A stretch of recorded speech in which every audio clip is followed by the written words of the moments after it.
This is Out of Bounds.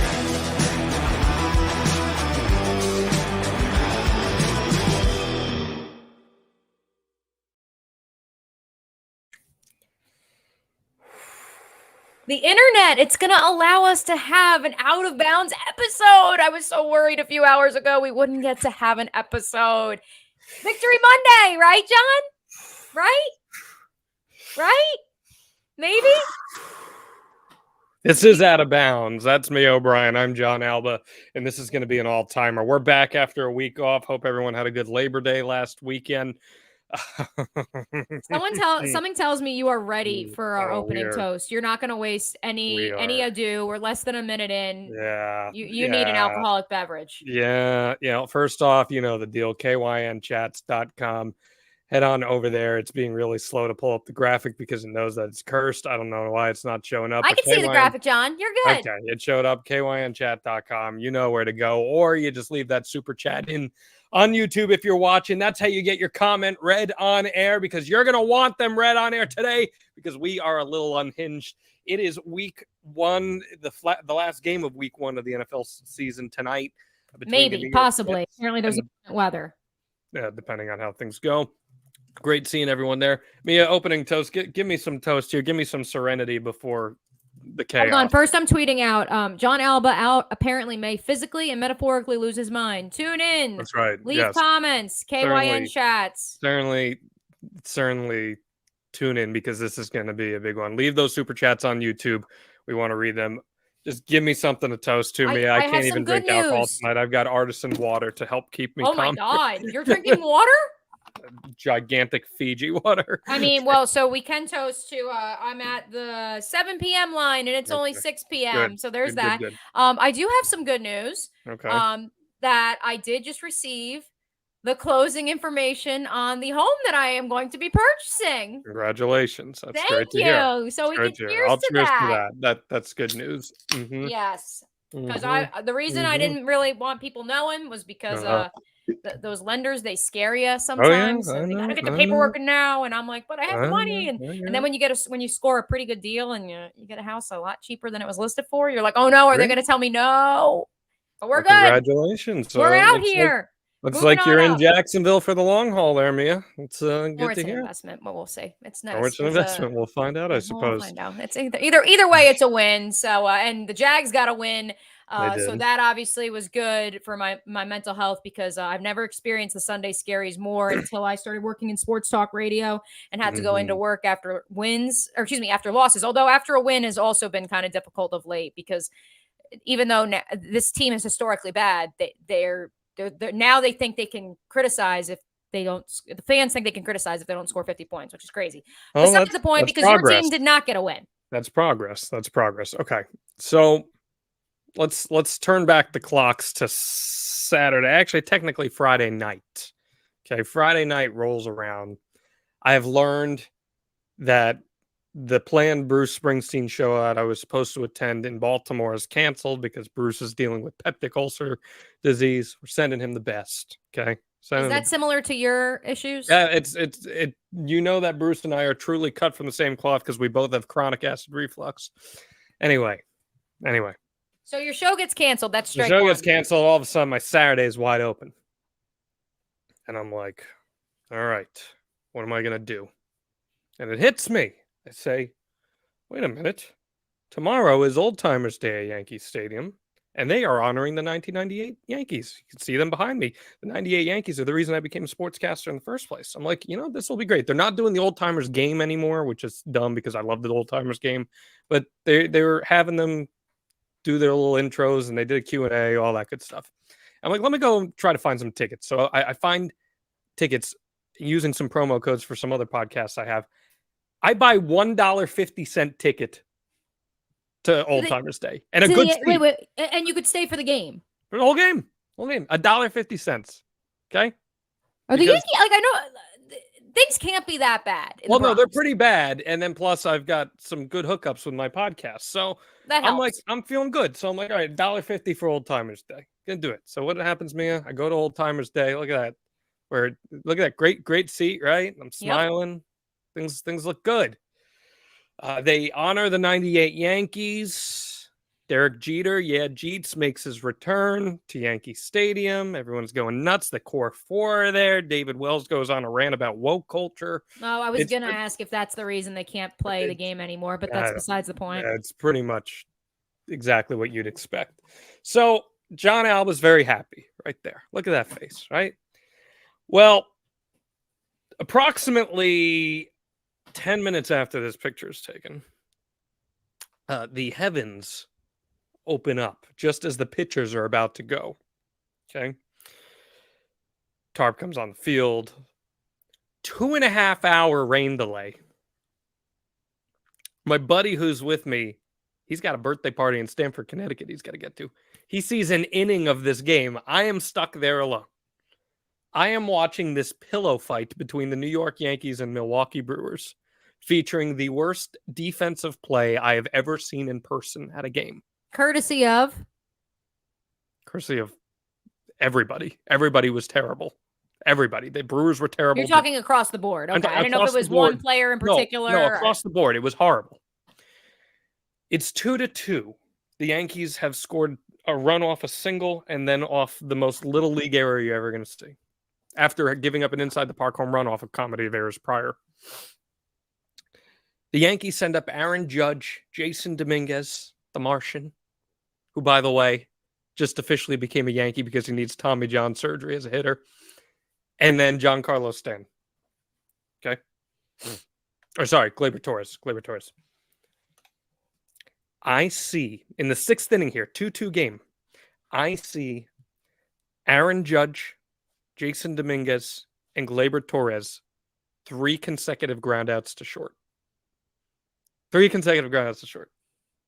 I look to my left, there's nobody there. I look to my right, there's nobody there. And I say, I'm leaving. So in a 2-2 game in the 6th inning, I got up and left. I left this game that I paid $1.50 to go to because, Mia, because this is an unwatchable brand of baseball. And I cannot believe in my lifetime that it has come to this. The Yankees, by the way, would go on to lose 9-2 for the record. Okay. However, they overcame being no hit for 8 innings on Sunday. They almost got 8 innings, 11 innings. 11 innings they were no hit for. Okay. So that's bad. But I'm like, you know what? It's fine. Bruce was canceled. The Yankees are trash. I'm going to go home week 1 of the NFL season. I'll watch some football. I'll smoke some swordfish. And I'll be ready because I've been waiting all day for Sunday night to see the New York Football Giants kick off their campaign against the Dallas Cowboys. The Giants made a lot of improvements this offseason. I'm feeling great. I'm feeling optimistic. And I tweet out as the New York Giants, Mia, are driving. They are inside the 20-yard line, colloquially referred to as the red zone among us football fans. The gold zone for Nate Hackett fans, but continue. And I go to X and I send out a zeet and I say, I just need the New York Giants not to be the New York Yankees this year. And well, Mia O'Brien, that's very possibly not going to be the case. It may actually be worse. The Giants laid one of the biggest week 1 eggs in history yesterday, losing 40-0 at home to the Cowboys. New York made the playoffs last year. They awarded Daniel Jones a massive contract this offseason. Well, he passed for 63 total yards. The Giants' offensive line gave up 7 sacks. It was putrid. Mia O'Brien, was this one of the worst performances in NFL history given all the circumstances? Yes, and that's crazy because the Denver Broncos fielded a team last year, and the Jacksonville Jaguars fielded a team in 2020, and the Detroit Lions went 0-16 once upon a time. And yet, here we are. Why was this, in your opinion, one of the worst ever? You're not a Giants fan. I'd love to hear your thoughts. Yeah, well, statistically speaking, in all three phases, there were just too many errors. Like perhaps your bright spot as a Giants fan was Saquon Barkley. There's no bright spot. There's nothing. Okay, well, like you said, they were driving the first drive of the game. Drive of the game. Inside the 20, and Saquon did look good. And so I was like, oh, okay, they're just going to run the ball because it's raining. Remember that game with Bill Belichick and the Bills?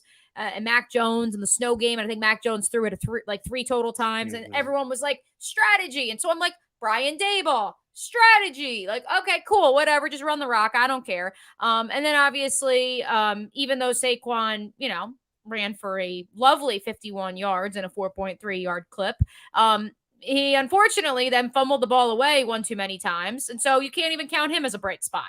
DJ, you already noted about him. Special teams, well, you block the field goal. Graham Gano twice.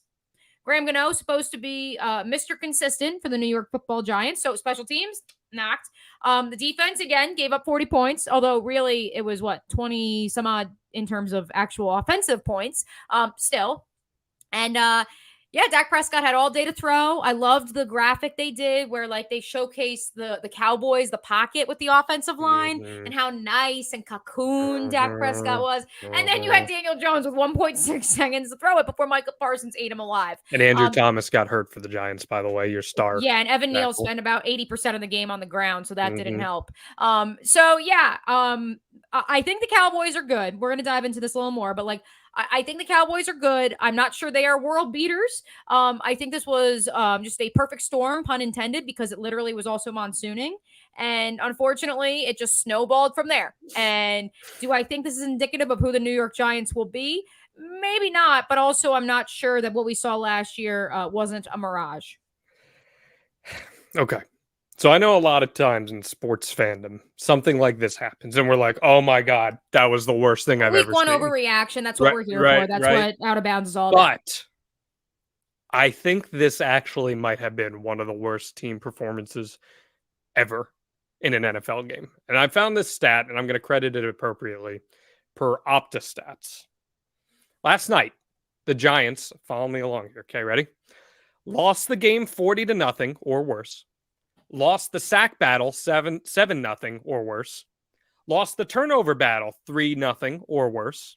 Had a field goal blocked and returned for a touchdown and threw a pick six. Okay.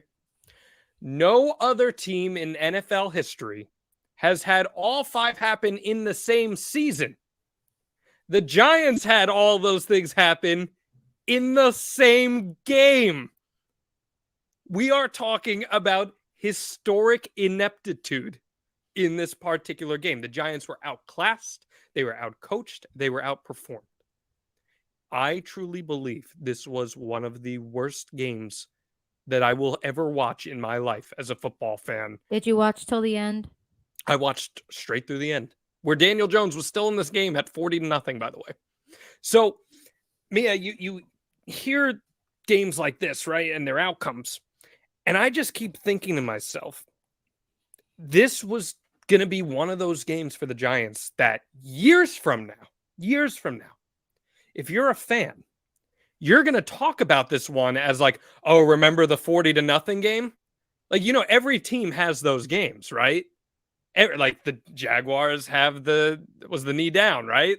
Miles Jack. Yeah, Miles Jack wasn't that. Or we also have Frank Gore rushing for a first down for the Jets to give them Trevor. But it's like the Miles Jack game, right? Yeah. And the Jets have the Colts game, the I think that was also 40-0. Right, and then there's the butt fumble, yeah. So I think we will look back at last night's Sunday Night Football game as a true wow. Do you remember that one? I don't think it's an exaggeration. So I want to pull up all the scoring plays here because it's just... I need water. I'm out. Okay, you grab your water. Let me pull it up. So you got Graham Gano field goal blocked. All right. By Inga Bagabane, who I can never pronounce his name, but obviously was a bust with the Dolphins. And then here we are. Okay, so that's a special teams blunder, but you did drive. You did milk 6 minutes and 57 seconds of clock. Keep in mind, they only had to go for a field goal because of a penalty Right. And so the first 6.5 minutes, you're like, okay, maybe we got something here. So there's a positive. Then you get the field goal. Okay, so that's 9. And that was after an 11-minute drive where they bended and didn't break. Or excuse me, it was a 3:45 drive, so 11 minutes had passed this point. Okay, cool. Then this was the touchdown for the that was the interception. Yeah, that's right. Pick 6. Okay. Then another and that was goal. A fluke. That was a fluke. The pick 6 was a fluke. It bounced off Saquon. Yeah. So maybe we won't blame Saquon. That was in Saquon's arms, and he messed up. Maybe we won't blame Saquon then. I'm blaming Saquon. I'm not blaming Daniel. Okay, Jones so okay. Just like we're gonna blame Tank Bigsby, and then we'll talk about that one later because that was wacky too. Lot of running backs just letting balls bounce off them lately. That's what she said. Then another field goal. Tony Pollard back-to-back touchdowns. Turpin touchdown. So in reality, you only allowed 21 points in terms of sheer offensive touchdowns. And you couldn't keep him off the field. And then a couple of or not anger because he's the punter. Aubrey field goals. Well, and then there was the Giants, the interception from Daniel Jones where he's running out of bounds and then just decides, whatever, and just throws it. And Stephon Gilmore's right there. He only had 2 interceptions. This was remedial stuff. It was bad. And listen, I want to give credit because I know this was a point you want to hit on, and I know we got to move on. The Cowboys defense did look very good in this game. They really did. The Giants were inept, but the Cowboys defense was Shout out Micah Parsons. Shout out Dan Quinn. Yeah, they're legit. The defense is legit. My big thing is, and I already expressed to you off the air my opinion, but and I will express mine in a second. But do you think the Cowboys are winning the Super Bowl based off this 40-0 performance? I'm not going that far yet, but I'll tell you, when you see a defensive performance like that, that scares the hell out of you if you're another team. You know, the whole question this offseason was who's going to step up and challenge the Eagles, right? And I think when you see a performance like that, the Cowboys put their name right there and say, yeah, we're in this conversation. And I wasn't blown away by anything the Cowboys did offensively yesterday. I think they just that's why I'm saying, and that's where, and this was Mike McCarthy's first game calling plays since Kellen Moore left for LA, and that's why. Well, I think the Cowboys are absolutely in the mix for a playoff spot.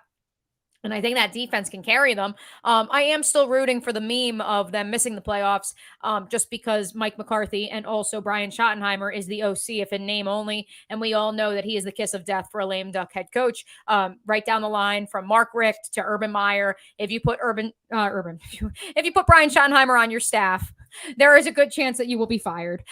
It's just how things go in the National Football League and college football. And I love Brian Schottenheimer, nicest guy, but the track record speaks for itself. Happened in the Jets with Rexy Ryan too, I believe. Listen, once is unfortunate, twice is a coincidence, 3 times we got a pattern, and it has happened too many times for me. So I would appreciate the meme to continue, but I do think the Cowboys are definitely a competitor in the NFC. Let's dive though specifically, John, into Daniel Jones. No. Oh, you don't want to. You don't want to pull up a graphic. What do you want me to say? He was terrible. Pull up a graphic here in the script. No, he was terrible. You won't pull up a graphic. You refuse to. No, there's no graphic. He was terrible. He was horrible. I didn't know if we wanted to talk about his contract. That was more so what I was. No, I mean, look, he was horrible. He was absolutely horrible in this game. But the whole team was horrible. It wasn't just him. The whole team was horrible. And they, more than anything, and this was a rarity for last year, they got outcoached. They were not prepared. They were not ready for this game. And I think Brian Daboll's a better coach than that. I think Wink Martindale's a better coordinator than that. But they got outcoached. So now, here's what happens. You come back next week. You've got allegedly one of the worst teams in the league in the Arizona Cardinals next week. You go out there. You got to win that game. And then you got a quick turnaround against a tenacious San Francisco team, a team that looked really, really good yesterday. So, yeah, I mean, that's where you're tested, right? We'll know within the first 3 weeks of the season probably who this New York Giants team is. It could be a fluke, and you move on, and everything's fine. Or, as you know what the saying goes, they are who we thought they were.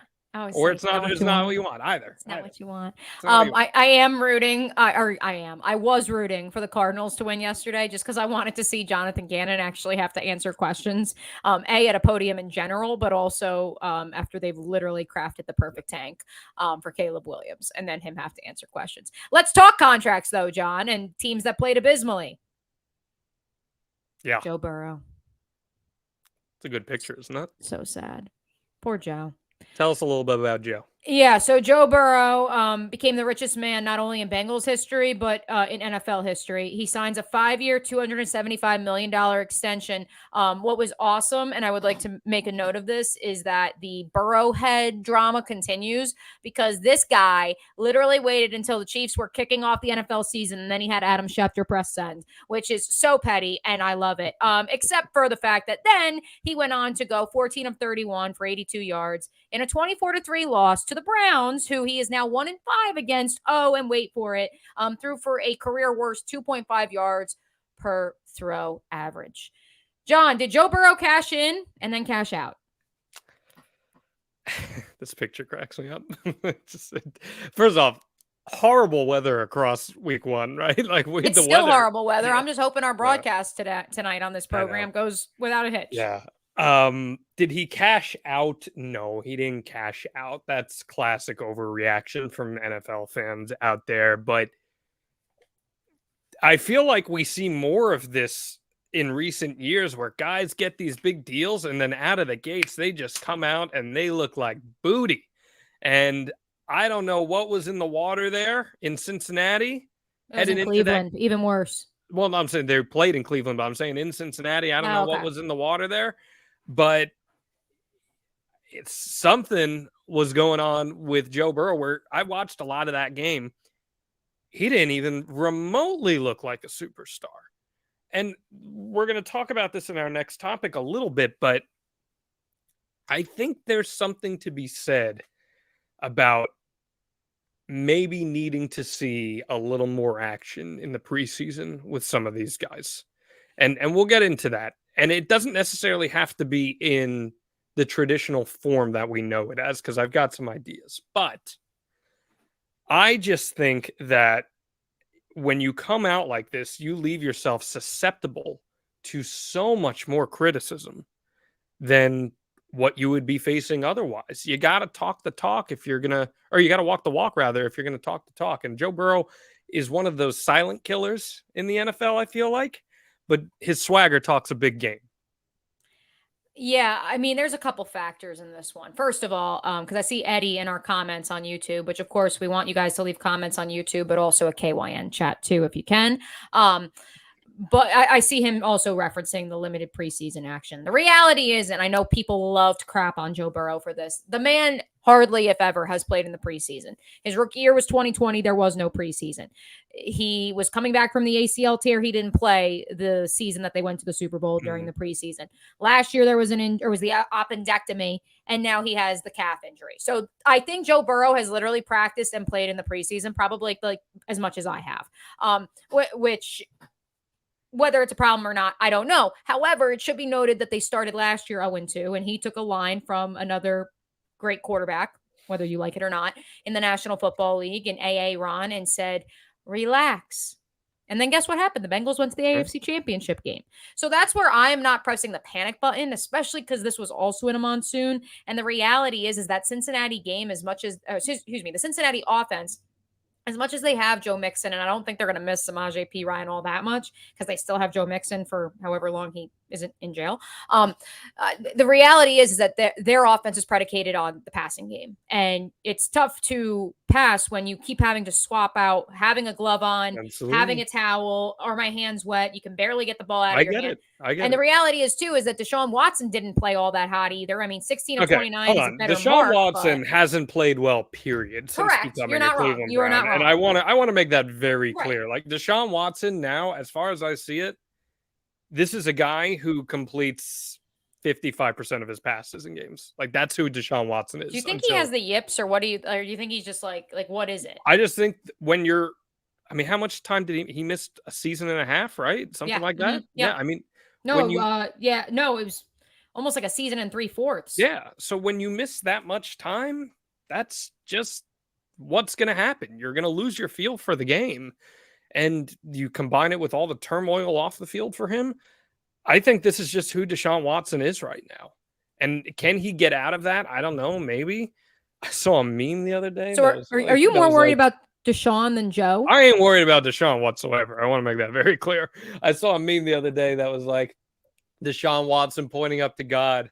And then it was like God. And it was a picture of someone from a show being like, nah, man. And I was just like, oh. What do you think? I've thought about this, like seeing him celebrate with his teammates after he had the rushing touchdown. Like if you're them, like they all say, like, oh yeah, he's forgiven. Like, listen, I just don't know how I would feel about it. They have overlooked far more egregious things in the NFL than that, and that's a pretty egregious thing that he is accused of doing, for the record. But look, I think that's who Deshaun Watson is. I think that's him. Burrow. I'm not worried about Joe Burrow. The only thing I would be worried is that maybe he's not as healthy as they're trying to make off that he is. Yeah. But let's keep the conversation going here on week 1. In general, Mia, lots of underperformance. Low scores dominated the early afternoon slate. Superstars underperformed across the board for the most part. So what's the solution, if there is any, to preventing something like that happening when the lights of the marquee go up on the first time all season? There isn't. It's just shaking the rust off, unfortunately. You also have situations like, speaking of, second reference to the 2020 Jaguars, who lost 15 straight games. They won their first game of the season. And you can call that the Jaguars-Colts curse, that the Colts haven't won in Jacksonville since 2012 as much as you want. But the reality is that wonky things happen in the first week of the season because teams are still trying to figure out who they are. I don't think who you see week 1 of a team is indicative of who they will be. Although certainly you can see hints of it. I got a text from a staffer who noted with Tank Bigsby, the rookie running back for the Jags' struggles. In case you missed it. We really should have pulled up a graphic of that one. You saw the play, right, with DeForest Buckner? Mm-hmm. This is the wackiest play I have ever seen, where Trevor Lawrence gets sacked. The ball dribbles away.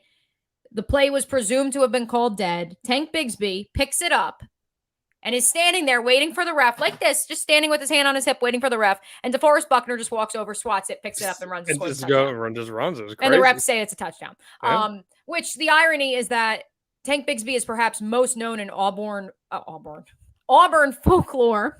Say that 5 times fast. Auburn folklore for the fact that he went out of bounds against Alabama. If he had stayed in bounds, they probably win the Iron Bowl, and the trajectory of Auburn football and Brian Harson's tenure is completely different. So that's besides the point. The reality is that, he had already caused an interception earlier in the game. And so he went on to score a touchdown and everything was fine and they won the game. And when I talked to the staffer, they were just like, yeah, he just have to get his cherry popped. That's just how it goes. And it's the truth though, God, like mighty. Right. Like that's what it was. Like, just needed to get his feet wet. And whether you're a rookie or you have been in the league for years, like it's about getting your feet wet. So I think a lot of these week 1 overreactions, the low scoring, it's always low scoring in week 1, statistically across the board. Last year in a monsoon, the Niners lost to the Bears like 19-11 or something like that. Yeah, that was an ugly football game. Yeah, weird things happen week 1. I'm not too worried about it. I guess I like 3 preseason games. I know that's what you want to get at. I like 3 preseason games. Yeah. Get rid of at least one. I love joint practices too, by the way. I think joint practices. Well, so here's my solution. Get rid of at least one of the preseason games. I get rid of 2 of them, quite frankly. And what I would do is, and I was talking to our mutual friend JT Pruitt about this, and we were kind of in agreement on this. Do some sort of untelevised scrimmage where it's mandatory that like your starters have to play X amount of time to get ready, and do it against another team, a full scrimmage, not an inter squad, like with another team.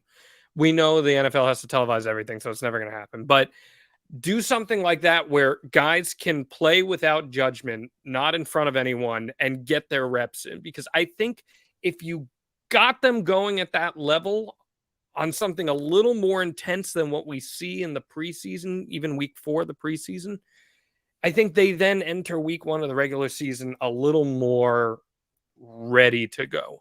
Again, there's no true solution to this because sometimes stuff just takes time to gel, right? It just takes time to gel. But as an AP top 25 college basketball voter, I absolutely love this closed scrimmage idea. yeah, Just because the closed scrimmages are like the talk of preseason college basketball. It's always like, sure. well, like UCLA got beat by insert random California school in a closed door scrimmage, or right. Iowa got beat by DePaul, and it's like, yeah. Okay. No, I just think that to your point, like, and that's where I said about the joint practices. These guys love the joint practices, and that's why so many coaches opt to not play their players after 2 to 3 hard days going up against somebody else. I think that it would be a little more conducive to getting players ready to go. Because I mean, quarterbacks were like bad yesterday. Like there were exceptions, but yeah, they were bad. It just makes you wonder, like, and if the quarterback wasn't bad, the play calling was clunky. And the play calling was right. It just was not. I mean, really, from the games I watched, the most well-oiled machine yesterday were the 49ers, and easily. And I really liked. I actually saw this really good quote on X or Twitter or whatever we're calling it. Who would have thunk that what needed to take the 49ers over the top was a quarterback in Brock Purdy who's not just hitting singles, he's just trying to hit doubles. He's not trying to hit home runs necessarily all the time, but he's hitting doubles, ground rule doubles. And I thought that was very, very poetic. Let's transition to the college game with another team that is totally rolling right now. Yeah, this is a team that doesn't have any offensive troubles, or, well, I take that back. They kind of did. The Coach Prime experience, it's working in Colorado. The Buffs are 2-0. They routed TCU, lit up the scoreboard. Nebraska, kind of wonky, only scored 13 points in the first half, but then they come back and absolutely demolish the Cornhuskers. Folsom Field, packed. Largest crowd they've had since I think it was 2001. Something just absurd. Dion, no question about it. You love him or you hate him. His security guards are following him around. One of them's got a shirt that says F around and find out. John, is this okay as long as the wins keep coming for Dion to be Dion? So here's my take on this, okay? I think the Dion larger than life personality. Let's not mistake it. This is who he's been his whole career. Right. This is love him or hate him. I like that he's still him. So he is still authentically him. There's no shying away from that.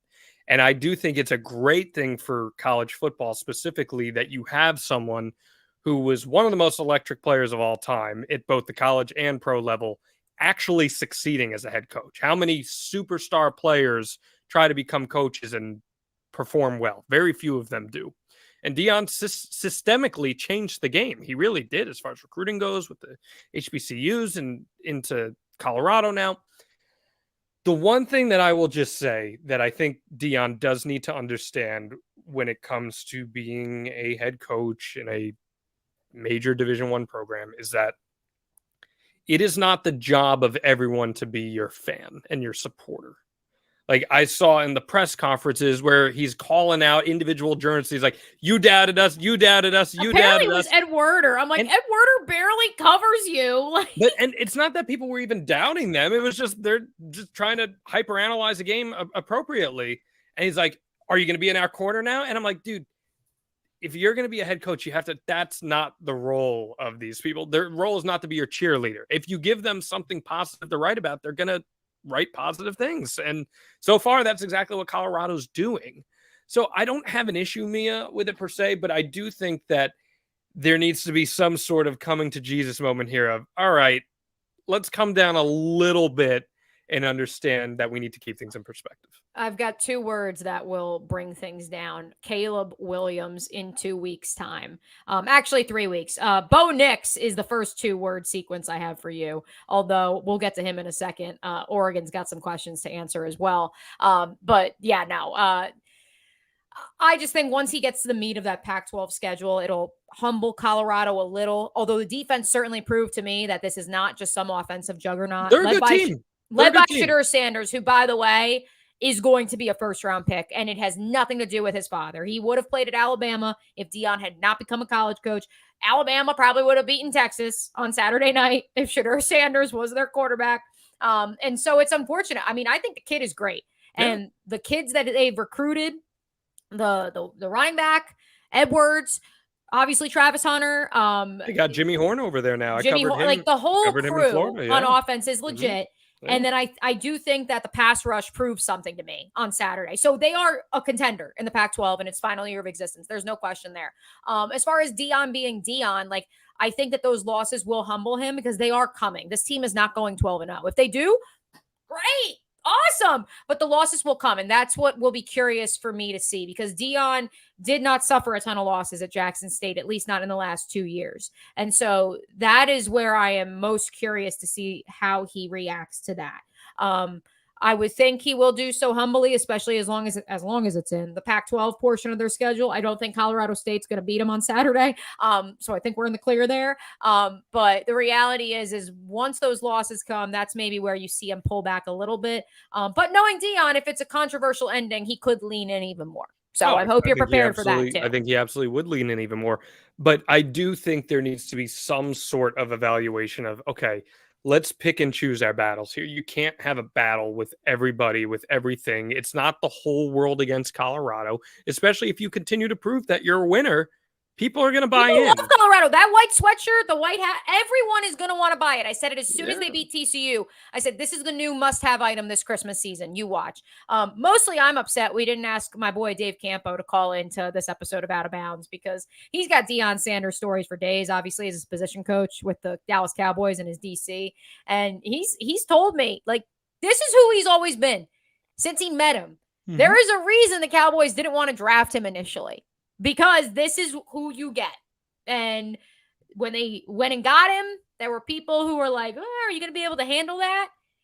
And that was as a player. So now that you've empowered him into a position of leadership, like this was inevitable. I mean, I'm glad that it's not just a show. Like this is not a gimmick. No, they're good. He's a legit coach. Yeah. Like, so listen, Deion's one of the greatest athletes of his generation. Yep. We're talking about I loved how they had Smoltz on the pregame show, by the way. It was awesome. We're talking about a guy who became the first guy ever to hit a home run and score a touchdown the same week. And we are talking about an elite athlete who has made this successful transition to coaching.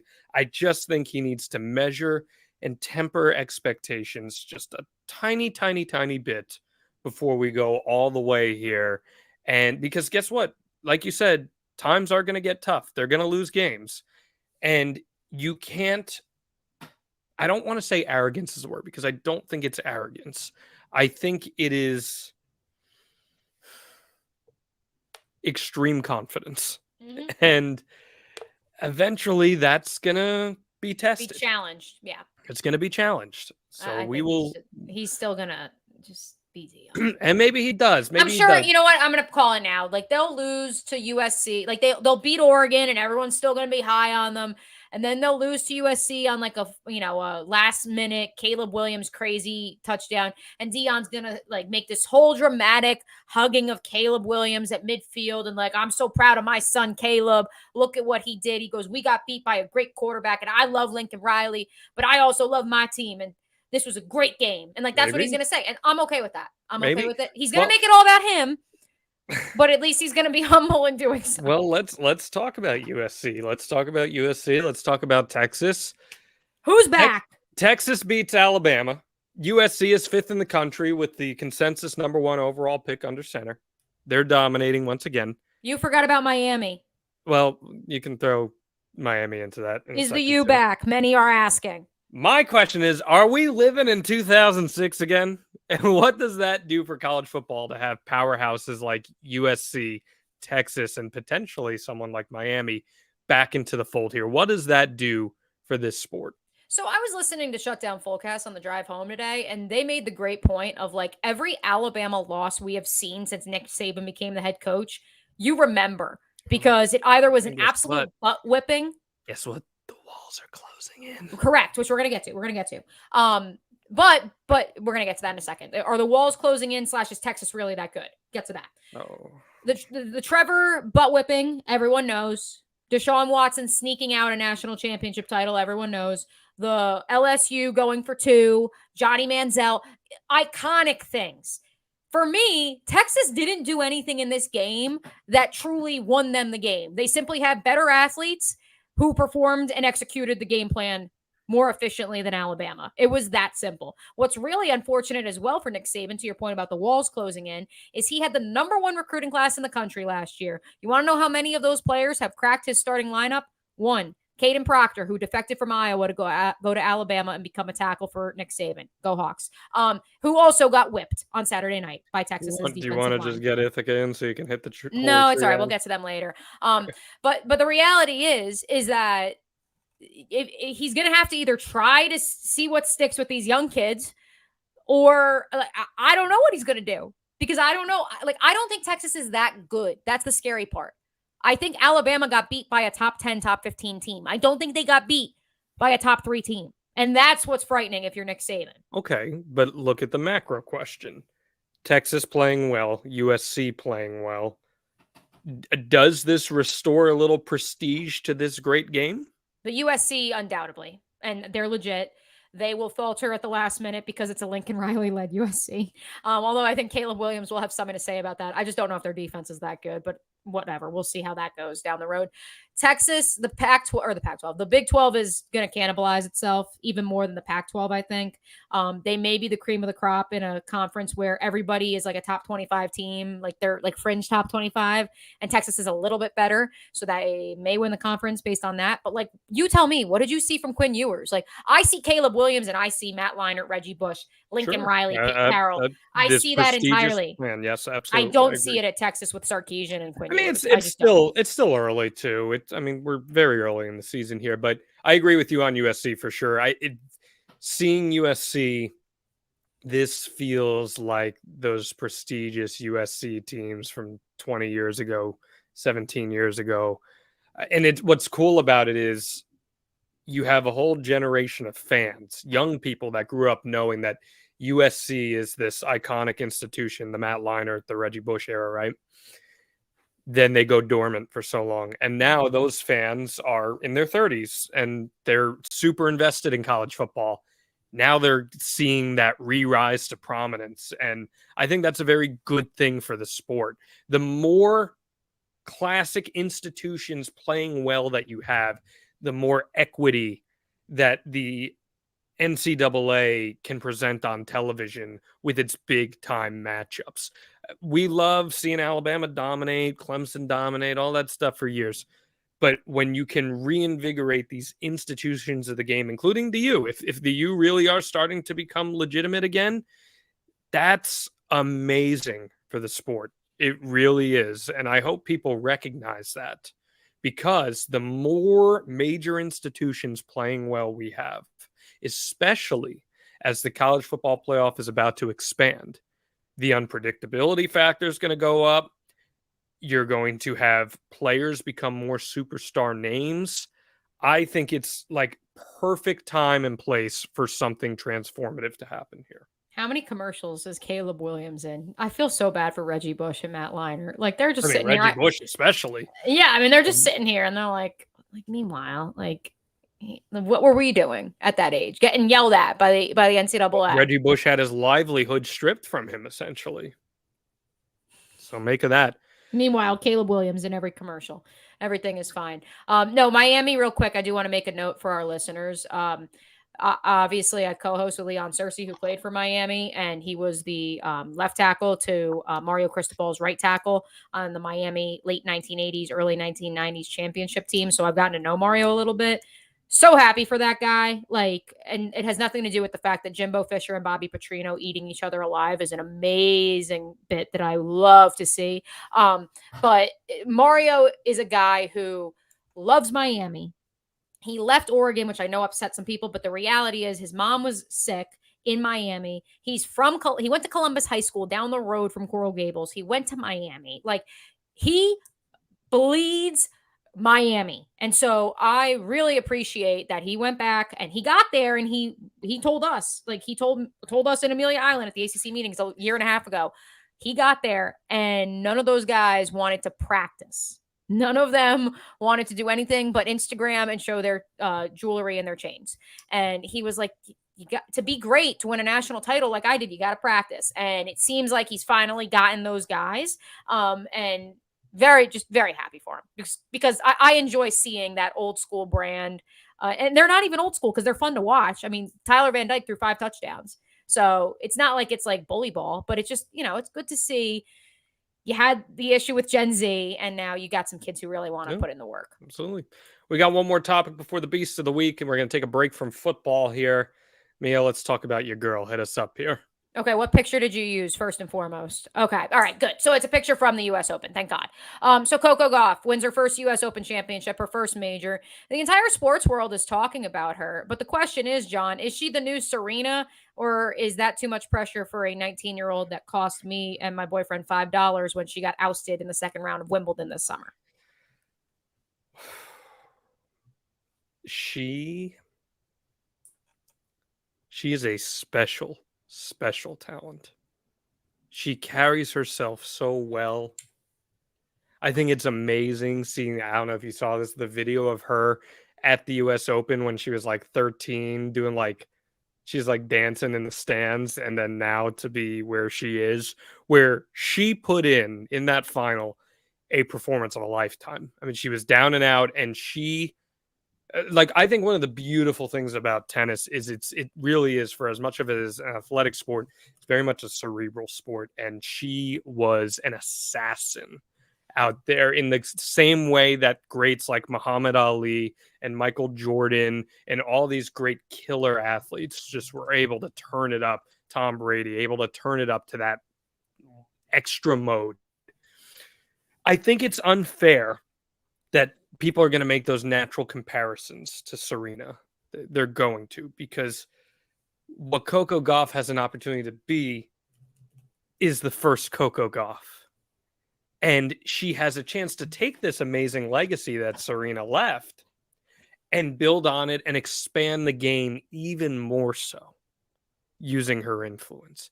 It's one of the things that I feel, and I've gone on the record in saying this, not that any athlete has the responsibility of having to do something like this, but I feel like Tiger Woods missed such an opportunity to really grow golf to a younger generation where they're actively playing it in a way that you can get someone like Coco Gauff having an opportunity to do something like that at 19. So yeah, I think it's a little unfair, Mia, but she has this amazing opportunity to blaze her path. And I don't think she's flaming out. I think Coco Gauff is here to stay. What say you? Yeah, I think she's here to stay. Like, I don't know enough about the field right now. Of course. Tell you, yeah, like exactly how much staying power, in terms of actual like competition that she has. I'm glad you brought up Tiger, because when you think about Tiger and Serena, like it's hard to describe, because it was more than just winning. It was absolute domination. And until I see Coco Gauff win back-to-back majors, that's when I'm going to turn around and say, hey, and the other comparison is the fact that Djokovic is dominating. And granted, the men's game and the women's game are different. They are. But Djokovic is dominating. We've seen other men tennis players over the last decade go through stretches of dominance. I mean, Djokovic just won his 24th major. Like, he's that's on where the short list of greatest athletes ever. Correct. And so that's where, for me, until I see back-to-back, that's when I'm going to say, okay, like, we could start putting her in the and it needs to be like now. Although Phil Mickelson didn't win a major till he was over 30. So, I mean, the reality is, it's so hard. Like, Tiger and Serena are just so hard to enter that lexicon at but this do you understand juncture. what I'm saying, where you're using your influence? Yeah, no, I totally get that. And I think Tiger, the problem is like, what's crazy to think is like, he did influence, he did grow the game, and he wasn't even trying to.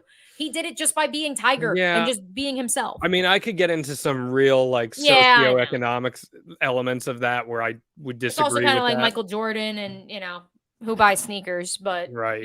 Like, and that's what's crazy. Michael Jordan, Tiger Woods, they weren't thinking about, hey, this is my platform. What am I going to do with it? And they still grew the game. And so it will be curious to see if that's her approach or not. Although we do gotta briefly address the picture of her with the Today Show, and then the one that Bruce Beck posted with her. Like, My girl didn't look like 19 years old there. And also, who dressed her in the jean top? Like she looked like a 35-year-old mom. I was like, who dressed her? Like, I was just a little concerned. I was like, I can't supposed to be comment on young, any of like you that. said, young, 19, like stylish. Like, I'm not trying to comment on any of that. okay, You all can right. I'm comment gonna be on the that. fashion. I'm gonna be the fashion consultant over here for Coco. Coco, if you need me, call me. Not that I have any sense of fashion, clearly exhibited by my homage T-shirt. But yeah, I was like a little like, wait, she looks so much older though. Like, what are we doing here? Yeah. Guy telling a girl how to dress is not a field that I'm looking to go down. So let's hit on the beast of the week, Mia. Who did the most beastly thing that you saw? Oh, well, so this one I wasn't even intending to make my beast of the week, but then you were like, oh my God, that's amazing. So we're going to roll with it. And that is the Oregon Ducks, who were 7-point favorites against Texas Tech. They were only up 1, and Texas quarterback Tyler Shaw, who, wait for it, used to be the quarterback at Oregon, now at Texas Tech, is driving with under 3 minutes to go, trying to tie up this ball game or at least get it to overtime. And then fat man touchdown, picked off, return for a score with, I believe it was 1 minute and 40 seconds left. And Oregon, in turn, wins this game by 8. And again, the line was 7. Beastly. That is beastly. That is beastly. They moved to 2-0, and the poor Red Raiders, after their fantastic upset, quite frankly, up in Laramie, Wyoming, fall to 0-2. My beast of the week. I'm going to be nice here. Ready? My beast of the week is Tom Brady. Oh, Tom Brady. How nice of you. Tom Brady got his Disney World send-off yesterday. Finally. Going back to New England. I thought it was so great seeing him run onto the field, doing his finger point, doing the lap around the field. They got all the championships laid out. His kids look older too. It's so weird. They look like teenagers now. They don't look like little kids, and it's been like 3 years. Yeah, well, Crazy. They're getting up there. And, I know it's been a weird couple of years for Tom Brady, but I grew to really like Tom Brady covering him, and I think it was really nice to see. And then to cap it off, this story that came out today from Kyle Rudolph, who played with him on the Bucs. Yeah. Did you see this story? Yeah, about it, how he always kept an empty locker next to him. So he kept an empty locker room next to his own locker, and players would leave items in the locker that they would ask him to sign for whatever the purpose may be. And he would stay after games or after practice, and he would sign the items. And, Tom, I think I'm hoping that as Tom enters the broadcasting realm, we start to see some of this, because I think it does exist, Mia. I think Tom does have a pretty good personality. I do too. It's just a matter of him having to break out of that Derek Jeter shell where everything is so rigid and robotic. Derek Jeter is actually that person, though. I think Tom Brady, unfortunately, the Bill Belichick do your job. It just so it was such a not a facade, because that sounds negative, but it cast a pall over him. And you saw his demeanor change when he went to Tampa. Oh my God, he turned into a deprecating Florida dad. It was amazing. I loved it. And I think that, and unfortunately, in a weird twist of fate, I think his divorce has even made him even more transparent and raw, for better or worse. And I think he's admitted his mortality by saying that he all but continued to play football. It cost him his marriage. And now he's like, well, God, look what I'm left with. I'm a broken man. And I love that. I hate it for him, but I love it because that's reality. Reality is not this guy who just does his job and is a robot, Right. And that's where I love the Two Bills documentary. And it gave me such insight into why Bill Belichick is the way he is, from his father to his father figure in Bill Parcells. And we will, I'm sure, find out in the years to come how much that then was turned around, especially because Tom Brady was Robert Kraft's favorite child. And Bill Belichick was caught in the middle of that. And I mean, it probably messed him up a good amount too. So it's pretty surreal that Bill Belichick outlasted Tom Brady in the NFL, but 76, right? Or 77 now. What, in terms of years, age? Yeah. No, I know. But what I'm saying is that he is still in the NFL while Tom Brady is not. That is pretty crazy, all things considered. This has been Out of Bounds. We are in the books. We'll be back with you next week right here on the No News Network. She's me. I'm John. We'll see you then.